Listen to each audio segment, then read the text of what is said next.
أعوذ بالله من الشيطان الرجيم. بسم الله الرحمن الرحيم. الحمد لله رب العالمين، والصلاة والسلام على أشرف المرسلين وعلى آله وصحبه أجمعين. الصلاة والسلام عليك يا سيدنا يا رسول الله. اللهم رب يسر ولا تعسر، رب زدنا علما وحلما وفهما وعقلا وأدبا وحفظا وورعا وإيمانا كاملا. رب تمم بالخير والسعادة، إنك على كل شيء قدير. اللهم اغفر لنا ولوالدينا ولمشايخنا ولأساتذتنا ولتلاميذنا ولأزواجنا ولأولادنا ولأحبابنا ولجميع أمة سيدنا محمد صلى الله عليه وسلم، لا سيما لمصنف هذا الكتاب ولجميع المصنفين والشارحين والمحشين من أهل السنة والجماعة. കിതാബുൽ അർബഈൻ അന്നവവിയ്യ അതിലെ 17ാമത്തെ ഹദീസ്. عن أبي يعلى شداد بن أوس رضي الله عنه عن رسول الله صلى الله عليه وسلم قال: إن الله كتب الإحسان على كل شيء، فإذا قتلتم فأحسنوا القتلة، وإذا ذبحتم فأحسنوا الذبحة، وليحد أحدكم شفرته وليرح ذبيحته. ബൈത്തുൽ മുഖദ്ദസിൽ താമസിക്കുകയും വഫാത്താവുകയും ചെയ്ത 50ഓളം ഹദീസുകൾ നിവേദനം ചെയ്ത അബൂ യഅല എന്ന ഓമനപ്പേരുള്ള ഔസ് എന്നവരുടെ മകനായ ഷദ്ദാദ് റളിയല്ലാഹു അൻഹു ഇൽമു കൊണ്ടും ഹിൽമു കൊണ്ടും വലിയ ഫഖീഹും വലിയ അറിവാളനും അതുപോലെ വലിയ സഹനം കൊണ്ടും ഇൽമു കൊണ്ടും ഹിൽമു കൊണ്ടും എല്ലാം തികഞ്ഞ ഒരു സ്വഹാബിയാണ് ഈ ഹദീസ് നിവേദനം ചെയ്യുന്ന ഷദ്ദാദ് ബിൻ ഔസ് റളിയല്ലാഹു അൻഹു. അവരെ വിളിക്കാറുള്ളത് അബൂ യഅല എന്നാണ്. അബൂ യഅല വേറെയും ധാരാളം മഹാന്മാരെ ആ സ്ഥാനപ്പേരിൽ നമുക്ക് കാണാനും കഴിയും. ഇരിക്കട്ടെ, മഹാനവറുകൾ പറഞ്ഞു: ഇന്നല്ലാഹ കതബൽ ഇഹ്സാന അലാ കുല്ലി മുസ്ലിം. ഇന്നല്ലാഹ തീർച്ചയായും അല്ലാഹു സുബ്ഹാനഹു വ തആല കതബ അല്ലാഹു തആല നിർബന്ധമാക്കി. കതബ എന്ന് പറഞ്ഞതിന് നിർബന്ധമാക്കി, ഫർളാക്കി എന്ന അർത്ഥം, ഔജബ ഫർള എന്നൊക്കെ അർത്ഥം വരാറുണ്ട്. ഇപ്പോ ഖുർആനിൽ തന്നെ യാ അയ്യുഹല്ലദീന ആമനു കുതിബ അലൈക്കുമുസ് സിയാം, ഓ വിശ്വാസികളെ, കുതിബ അലൈക്കും നിങ്ങളുടെ മേൽ ഫർളാക്കപ്പെട്ടിരിക്കുന്നു എന്നാണ്, നോമ്പ് ഫർളാക്കപ്പെട്ടിരിക്കുന്നു എന്ന്. അപ്പൊ കതബ എന്ന് പറഞ്ഞാൽ ഇന്നല്ലാഹ തീർച്ചയായും അല്ലാഹു കതബ ത്വലബ അവൻ ആവശ്യപ്പെട്ടു എന്നർത്ഥം. ഔജബ അല്ലാഹു തആല നിർബന്ധമാക്കി, ഇതാണ് അതിന്റെ അർത്ഥം. അൽ ഇഹ്സാന ഗുണം ചെയ്യലിനെ. ഇഹ്സാൻ എന്ന് പറഞ്ഞാൽ വിശുദ്ധ ഖുർആനിൽ അല്ലാഹു തആല ഇഹ്സാൻ നിർബന്ധമാണ് എന്ന് പറഞ്ഞത് തന്നെ കാണാം. ഇന്നല്ലാഹ യഅ്മുറു ബിൽ അദ്ലി വൽ ഇഹ്സാൻ. പുരുഷന്മാർ എല്ലാ വെള്ളിയാഴ്ചയും ഖുതുബയുടെ അവസാനത്തിൽ ഖതീബ് പറയുന്നത് കേൾക്കാറുണ്ട്.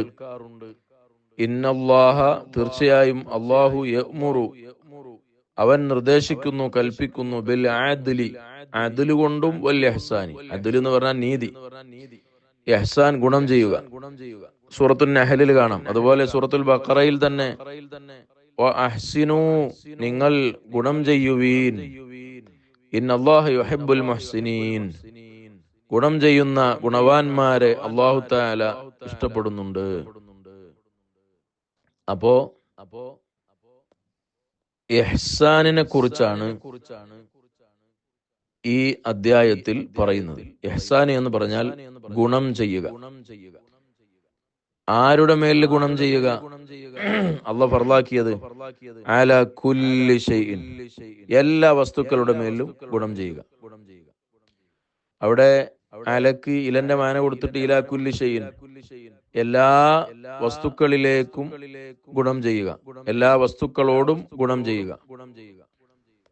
അപ്പൊ ഇഹ്സാൻ ചെയ്യാനാണ് ഈ ഹദീസ് പറയുന്നത്. ആരോട്? എല്ലാരോടും, എല്ലാറ്റിനോടും, എല്ലാ ഷെയ്ഇനോടും. ഷെയ്ഇ എന്ന് പറഞ്ഞാൽ മാഷാ അല്ലാഹ്, അല്ലാഹു തആല ഉദ്ദേശിച്ചത്. അതെന്താണ്? അള്ളാഹുവിന്റെ സൃഷ്ടികൾ. ഇദാ അറാദ ഷൈഅൻ, അല്ലാഹു തആല വല്ല വസ്തുവിനെയും പടക്കാൻ ഉദ്ദേശിച്ചാൽ അൻ യഖൂല ലഹു കുൻ ഫയകൂൻ, അവിടെ പറഞ്ഞ ഷെയ് ഇല്ലേ, അതായത് ഏതൊരു വസ്തു, എല്ലാ വസ്തുക്കളുടെ മേലും ഇഹ്സാൻ ചെയ്യാൻ അല്ലാഹു തആല നമ്മളോട് ആവശ്യപ്പെട്ടിരിക്കുന്നു. എന്താണ് ഇഹ്സാൻ എന്ന് നോക്കാം. ഹുസ്ന് കൊണ്ടുവരുന്നതിനാണ് അഹ്സന എന്ന് പറയാം. ഹുസ്ന് എന്ന് പറഞ്ഞാൽ നന്മ, നല്ലത്. അപ്പോ എന്താണ് ഈ ഹുസ്ന്? മാ ഹസ്സനഹു ശറ, ശറഅ്, അല്ലാഹുവിന്റെ ദീന് എന്തിനെയാണോ നന്നായി കണ്ടിരിക്കുന്നത് അതാണ് ഹുസ്ന്. ആ ഹുസ്ന് നമ്മൾ കൊണ്ടുവരുന്നതിനാണ് ഇഹ്സാൻ എന്ന് പറയുന്നത്. അപ്പൊ എല്ലാ കാര്യത്തിലും നമ്മൾ നല്ലത് കൊണ്ടുവരിക എന്നാണ്. അതാണ് നന്മ ചെയ്യുക എന്ന് പറഞ്ഞാൽ, ഗുണം ചെയ്യുക എന്ന് പറഞ്ഞാൽ.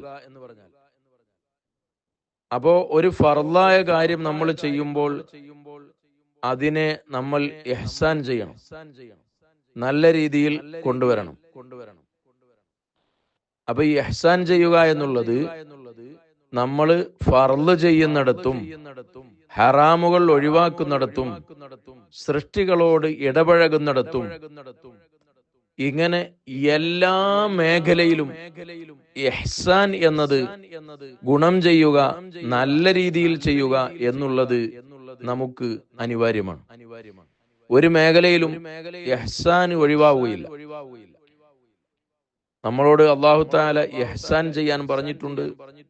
നല്ല രീതിയിൽ ചെയ്യുക, നന്മ ചെയ്യുക, ഗുണം ചെയ്യുക, ഇതൊക്കെയാണ് ഇഹ്സാൻ. അപ്പോ ഇത് അല്ലാഹു തആല നമ്മളോട് കൽപ്പിച്ചതാണ്, എല്ലാ വസ്തുക്കളോടും വേണ്ടതാണ്.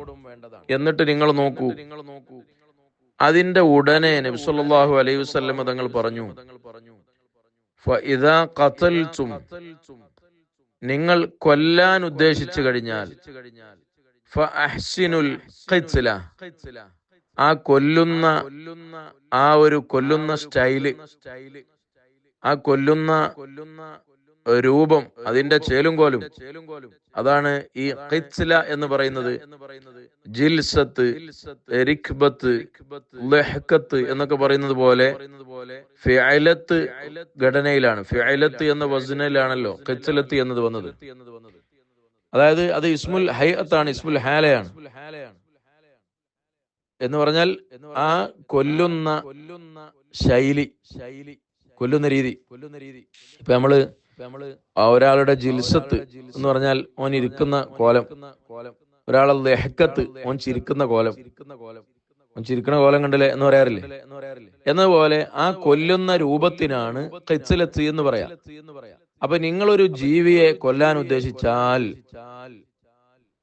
ആ കൊല്ലുന്നത്, അതിൽ നിങ്ങൾ ആ ഖിത്ലത്തിൽ നിങ്ങൾ ഇഹ്സാൻ ചെയ്യുക. ശറഅ് പറഞ്ഞത് എങ്ങനെയാണോ അത് അങ്ങനെ തന്നെ ചെയ്യുക, അതാണ് ഇഹ്സാൻ എന്ന് പറയുന്നത്. ഇനി അതിൽ പെടാത്തൊന്നുമില്ല. ഇവിടെ ഇപ്പൊ എന്തിനായിരിക്കും ഇഹ്സാൻ ചെയ്യുക എന്ന് പറഞ്ഞ ഉടനെ ഈ കൊല്ലുന്ന വർത്താനം പറഞ്ഞത്? കൊല്ലുന്നതിൽ പോലും ഇഹ്സാൻ വേണം എന്ന് പറഞ്ഞാൽ ശറഅ് പറഞ്ഞതനുസരിച്ച് ആവണം, അതിരുവിടാൻ പാടില്ല. ആ കൊല്ലപ്പെടുന്ന ജീവിയോട് പോലും ഗുണം ചെയ്യണം എന്ന് പറയുമ്പോൾ പിന്നെ വേറെ ഏതിലാ വേണ്ടാത്ത? കൊല്ലൽ എന്തിനാ? പാമ്പിനെയാ കൊല്ലല്? മൃഗങ്ങളെയാ കൊല്ലല്? മനുഷ്യനെ കൊല്ലുകയാണെങ്കിൽ കൊല്ലപ്പെടേണ്ടവനായിരിക്കും. ചിലപ്പോൾ വിചാരം കൊണ്ട് എറിഞ്ഞു കൊല്ലേണ്ടവനായിരിക്കും, അല്ലെങ്കിൽ മറ്റൊരാളെ കൊന്നതിന്റെ പേരിൽ ഖിസാസ് എടുക്കേണ്ടവനായിരിക്കും. എന്നാലും വേണ്ടില്ല, അവനെ കൊല്ലുന്ന ആ ഒരു രൂപം, അതില് ഇഹ്സാന് വേണം. അതില് വേണമെന്ന് പറഞ്ഞാൽ പിന്നെ വേറുള്ളതിലൊക്കെ ഇഹ്സാന് വേണമെന്ന് പറയേണ്ട ഒരു ആവശ്യമില്ലല്ലോ. മുത്തുനബി സല്ലല്ലാഹു അലൈഹി വസല്ലമ തങ്ങളെ വചനം എത്ര സുന്ദരമാണ്, എത്ര വലിയ ആശയമാണ്. അപ്പോ ഇദാ ഖതൽതും, നിങ്ങൾ കൊല്ലാൻ ഉദ്ദേശിച്ചാൽ, നിങ്ങൾ കൊല്ലുന്ന സമയം ഒരു മനുഷ്യനെ ഇസ്ലാമിക ശിക്ഷ നടപ്പിലാക്കി അയാളെ കൊല്ലുകയാണെങ്കിൽ, അല്ല ഒരു ജീവിയെ കൊല്ലുകയാണെങ്കിൽ, പാമ്പിനെ ആവാം, കോഴിയാവാം, അതിനൊക്കെ ശറഅ് പറഞ്ഞതുപോലെ ചെയ്യുക. ഇപ്പൊ നമ്മളെ വീട്ടിലുള്ള ഒരു പാമ്പിനെയാണ് എങ്കിൽ എന്നോട് പോകാൻ പറയണം. ഒരു കോഴിയെ അറുക്കുകയാണെങ്കിൽ സുബ്ഹാനല്ലാഹ്, അവിടെ എങ്ങനെ ഇഹ്സാൻ ചെയ്യണം? എത്രയോ കാര്യങ്ങൾ അതിൽ ശ്രദ്ധിക്കാനുണ്ട്.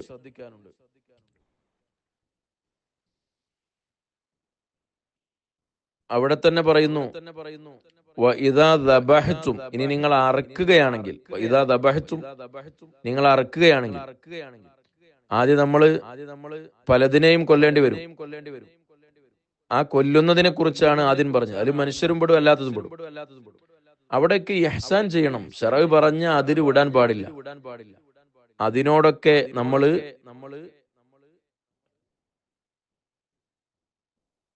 വളരെ വഇദാ ദബഹ്തും, നിങ്ങൾ അറുക്കാൻ ഉദ്ദേശിച്ചാൽ, നിങ്ങൾ ഒരു മൃഗത്തെ അറുക്കുകയാണെങ്കിൽ, ഒരു കോഴിയെ അറുക്കുകയാണെങ്കിൽ, ഫഅഹ്സിനു ദിബ്ഹ, ആ അറക്കുന്ന ആ ഒരു രീതി, അത് നിങ്ങൾ നന്നാക്കുക.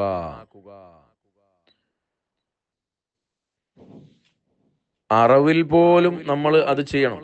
ഇപ്പൊ ഉദാഹരണമായി പറഞ്ഞാൽ, അറക്കുന്ന സമയത്ത് മുത്തനബി സല്ലല്ലാഹു അലൈഹി വസല്ലം തങ്ങൾ പലതും പറഞ്ഞിട്ടുണ്ട്.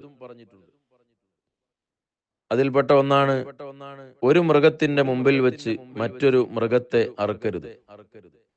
ഇദാ ദബഹ അഹദുക്കും ഫൽ യുജ്ഹിസ് എന്ന് കാണാം. അതുപോലെ ഒരു സ്വഹാബി ഒരിക്കൽ അബൂ സഈദുൽ ഖുദരി റളിയല്ലാഹു അൻഹു ഉദ്ധരിക്കുന്ന ഹദീസിൽ പറഞ്ഞിട്ടുണ്ട്, മറ റസൂലുള്ളാഹി സ്വല്ലല്ലാഹു അലൈഹി വസല്ലം ബിറജുലിൻ വഹുവ യജുറു ഷാതൻ ബിഉദ്നിഹ. തിരുനബി സല്ലല്ലാഹു അലൈഹി വസല്ലം തങ്ങൾ പോകുമ്പോൾ ഒരാളുണ്ട് ഇങ്ങനെ ആടിനെയും പിടിച്ച് വലിച്ചുകൊണ്ട് വരുന്നത്, ചെവി പിടിച്ചിട്ട് നമ്മൾ സാധാരണ ചെയ്യുന്ന പോലെ.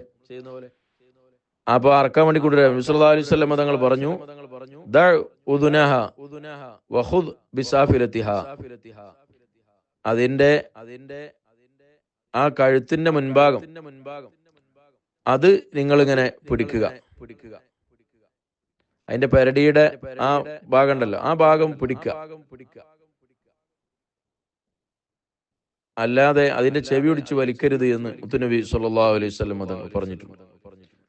അതുപോലെ മൃഗത്തിന്റെ മുമ്പിൽ വെച്ച് കത്തി മൂർച്ച കൂട്ടരുത്. ആ അറക്കാൻ നേരത്താണ് വലാ യുൽഹിർ അസ്സകീന,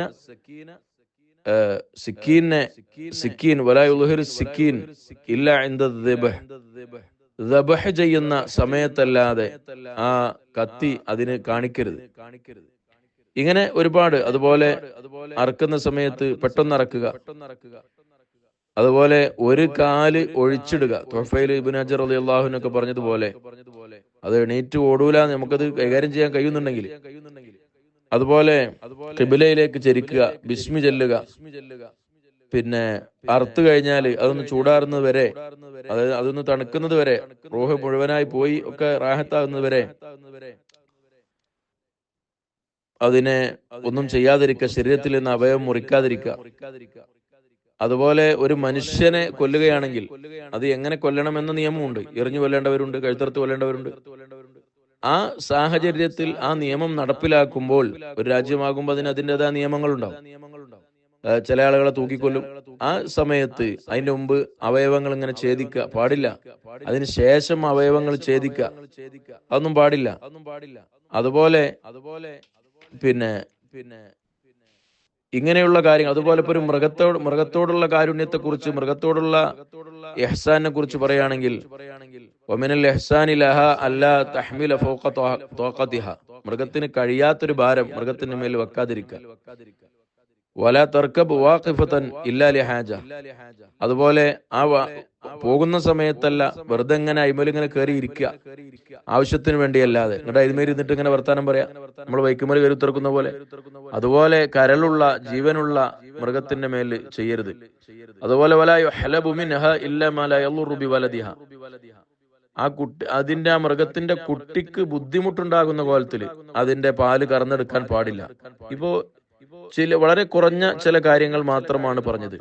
ഇത് നമ്മളൊരു മൃഗത്തോട് കാണിക്കേണ്ടുന്ന ഇഹ്സാനാണ്, അല്ലെങ്കിൽ കൊല്ലപ്പെടേണ്ടുന്ന ആളോട് കാണിക്കേണ്ട ഇഹ്സാനാണ്, കൊല്ലപ്പെടുന്ന ജീവിയോട് കാണിക്കേണ്ടുന്ന ഇഹ്സാനാണ്. അതിൽ വളരെ പ്രധാനപ്പെട്ടതാണ് രണ്ടാമതായി അതിൽ പ്രത്യേകമായി എടുത്തു പറഞ്ഞത്, വൈദാ ദബഹ്തും, നിങ്ങൾ അറുക്കുകയാണെങ്കിൽ ഫഅഹ്സിനു ദിബ്ഹ, ആ അറക്കുന്നത് ഊക്ക് കൊടുത്ത് അറക്കുകയും മൂർച്ചയുള്ള കത്തി കൊണ്ട് അറക്കുകയും അറക്കുന്നതിന്റെ മുമ്പ് അതിന് വെള്ളം കൊടുക്കുകയും ബിസ്മി ചൊല്ലുകയും, ഇങ്ങനെ ശറഅ് പറഞ്ഞ വിധത്തിൽ അറുക്കുക. വൽ യുഹിദ്ദ അഹദുക്കും ശഫ്റതഹു, വല്യുഹിദ്ദ അഹദുക്കും, നിങ്ങളിൽ നിന്ന് ഏതൊരാളും അയാള് മൂർച്ച കൂട്ടട്ടെ. ഷഫ്റത്തഹു, ഷഫ്റത്ത് എന്ന് പറഞ്ഞാല് മുദിയയാണ്, അതായത് അറുക്കാൻ ഉപയോഗിക്കുന്ന സാധനം. സാധാരണ ഇപ്പൊ നമ്മള് സിക്കീന് കത്തിയാണ് ഉപയോഗിക്കുക. അപ്പോ അറുക്കാൻ ഉപയോഗിക്കുന്ന എന്തിനെ കുറിച്ചും ഷഫ്റത്ത് എന്ന് പറയും. ഈ ഷഫ്റത്ത് എന്ന് പറയുന്നത് ശരിക്ക് ഇതിന്റെ മൂർച്ചയാണ്. മൂർച്ച എന്ന് പറയുന്നത് അതിന്റെ ആ വായ്ത്തല ആണല്ലോ. ആ വായ്ത്തല എന്ന് പറയുന്നത് ഈ കത്തിയുടെ ഒരു ഭാഗമാണ്. ആ ഭാഗത്തിന്റെ പേര്, ആ കത്തിക്ക് നമ്മള് കുല്ലിനക്ക് ജുസു കൊണ്ട് പേര് വെക്കുക എന്ന രീതിയിലാണ് ഈ അറക്കാൻ ഉപയോഗിക്കുന്ന സാധനം, അതിന് ഷഫ്റത്ത് എന്ന് പേര് വെച്ചത്. അത് ആ സാധനം തന്നെ മൂർച്ചയുള്ളതായിരിക്കണം എന്ന് ആ പേര് തന്നെ സൂചിപ്പിക്കുന്നുണ്ട്. അപ്പൊ ഏതോ ആവട്ടെ, നല്ല മൂർച്ചയുള്ള കത്തി കൊണ്ട് അറക്കുക. അപ്പോ വൽ യുഹിദ്ദ അഹദുക്കും ശഫ്റതഹു, നിങ്ങളിൽ നിന്ന് ഏതൊരാളും മൃഗത്തെ അറുക്കുമ്പോൾ അതിന്റെ ആ കത്തി മൂർച്ച കൂട്ടട്ടെ. എന്നിട്ട് വൽ യുരിഹ് ദബീഹതഹു, ആ അറുക്കപ്പെടുന്ന മൃഗത്തിന് അതിന് റാഹത്ത് നൽകട്ടെ. അപ്പോ ഈ ഹദീസ് ഇമാം മുസ്ലിം റളിയല്ലാഹു തആല അൻഹു ഉദ്ധരിക്കുന്ന ഹദീസാണ്. മൃഗങ്ങളോട് ഇഹ്സാൻ ചെയ്യണമെന്ന് പറയുമ്പോൾ, അറുക്കപ്പെടുന്നതിനോട് ഇഹ്സാൻ ചെയ്യണമെന്ന് പറയുമ്പോൾ, കൊല്ലപ്പെടുന്നതിനോട്, ആ കൊല്ലുന്ന സമയത്ത്, അറുക്കുന്ന സമയത്ത് ഒക്കെ അവരോട് ഗുണം ചെയ്യണം, അതും ശറഅ് പറഞ്ഞ രീതിയിലാകണം എന്ന് വെക്കുമ്പോൾ, സുബ്ഹാനല്ലാഹ്, അല്ലാത്ത ജീവികളോടും മനുഷ്യരോടും ആളുകളോടും ഗുണം ചെയ്യണം എന്ന് പറയേണ്ടതേയില്ല. അല്ലാഹു തആല ഇതൊക്കെ ഉൾക്കൊണ്ട് എല്ലാ സൃഷ്ടികളോടും ഇഹ്സാൻ ചെയ്യുന്നവരായി, ഇന്നല്ലാഹ യുഹിബ്ബുൽ മുഹ്സിനീൻ, ഗുണം ചെയ്യുന്നവരെ അള്ളാഹുവിന് വലിയ ഇഷ്ടമാണ് എന്ന് പറഞ്ഞ ആ മുഹ്സിനീങ്ങളുടെ കൂട്ടത്തിൽ അല്ലാഹു തആല നമ്മളെയൊക്കെ ഉൾപ്പെടുത്തി അനുഗ്രഹിക്കുമാറാവട്ടെ. എല്ലാ വസ്തുക്കളോടും ഗുണം ചെയ്യണം എന്ന് പറയുമ്പോൾ അതിനെ കൈകാര്യം ചെയ്യേണ്ട രൂപം എങ്ങനെയായിരിക്കണം, അങ്ങനെ അത് കൈകാര്യം ചെയ്യാൻ പറ്റൂ. അതിനോട് പെരുമാറേണ്ട വിധം എങ്ങനെയാണ്, അങ്ങനെ പെരുമാറാൻ പറ്റുകയുള്ളൂ. അതിനോട് ദയ കാണിക്കണം, കരുണ കാണിക്കണം, ഇങ്ങനെ തുടങ്ങി എല്ലാ കാര്യങ്ങളും ഉൾക്കൊള്ളുന്ന ഒരു പ്രയോഗമാണ് മുത്തനബി സല്ലല്ലാഹു അലൈഹി വസല്ലം തങ്ങൾ പറഞ്ഞത്. അല്ലാഹു തആല ഇഹ്സാൻ നിർബന്ധമാക്കിയിട്ടുണ്ട് ട്ടോ. എന്നിട്ട് അതിൽ ലാസ്റ്റത്തെ ഒരു ഉദാഹരണം കൊടുത്തു. നിങ്ങൾ കൊല്ലുന്ന സമയത്ത് പോലും ആ ഇഹ്സാനെ ഒഴിവാക്കരുത്. കൊല്ലാൻ വിധിച്ച ആളാ, അറക്കാനുള്ള ജീവിയാണ്, ഏതായാലും ഇപ്പൊ ഇനി തീരാൻ നിൽക്കല്ല, ഇനിയിപ്പോ എന്താ എന്ന് ചിന്തിക്കാൻ പാടില്ല. അർത്ഥത്തിന് ശേഷവും പാടില്ല. ഷെയ്അ് എന്ന് എന്തിനെ കുറിച്ചൊക്കെ പറയാൻ പറ്റുമോ ആ സകല സൃഷ്ടികളോടും സകല മേഖലകളിലും ഇടപാടുകളിലും ഇടപഴകുമ്പോഴും എല്ലാം ശറഅ് പറഞ്ഞതനുസരിച്ചായിരിക്കണം. അതിനോട് ഒരു ഇഹ്സാന് കാണിക്കണം, ഗുണം ചെയ്യണം എന്ന് ഈ വിശാല അർത്ഥമുള്ള ഈ ഹദീസ് ഇൻഷാ അല്ലാഹ് തൽക്കാലം അവസാനിപ്പിക്കുന്നു. ഇതൊക്കെ പറയുന്നതിനപ്പുറം ഇത് ഉൾക്കൊണ്ട് ഖൽബ് ശുദ്ധിയാക്കാൻ അല്ലാഹു തആല നമുക്ക് എല്ലാവർക്കും തൗഫീഖ് നൽകുമാറാവട്ടെ. ആമീൻ യാ റബ്ബൽ ആലമീൻ.